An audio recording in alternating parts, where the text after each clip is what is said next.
ఈ real estate broker నుంచి ఈ రాష్ట్రాన్ని కాపాడుకోవాల్సిన బాధ్యత మనందరి మీద ఉంది. మీ అందరితో ప్రార్థన, మీ అందరితో నా రిక్వెస్ట్ ఒకటే, దయచేసి గుర్తుపెట్టుకోండి, ఒక్కడి మీదకి వస్తే మనందరి మీదకి వచ్చినట్టే. మన ఇంట్లో కూర్చుని మనం ఏసీ గదిలో ఉంటే కుదరదు, మనం కూడా రోడ్డు ఎక్కాల్సిందే, సందర్భం వచ్చినప్పుడు పోరాడాల్సిందే, లేకపోతే తెల్లారి బుల్డోజర్ మీ ఇంటికి వస్తుంది.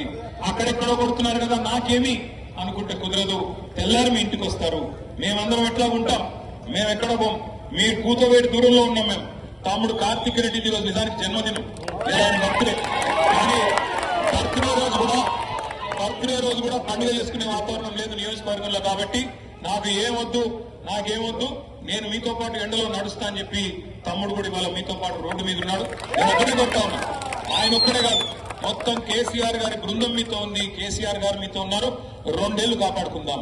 నేను అడిగేది అంతకంటే ఎక్కువ కాదు, ఒక్క 2 years కాపాడుకుంటే తర్వాత మీకు మీ ఇంటి మీద సున్నం కూడా ఎవరు ముట్టకుండా నేను చూసుకుంటా. దయచేసి లీగల్ బ్యాటిల్ చేద్దాం అవసరమైతే. మా విశాలక్ష్మి, మా లలితారెడ్డి గారు ఇక్కడ ఉన్నారు, మా అడ్వకేట్, గతంలో కూడా మీకు అండగా నిలబడ్డారు. లలిత అదేవిధంగా మా లీగల్ సెల్ మొత్తం మీకు అండగా ఉంటుంది. మీరు రూపాయి కూడా ఖర్చు పెట్టుకునే అవసరం లేదు.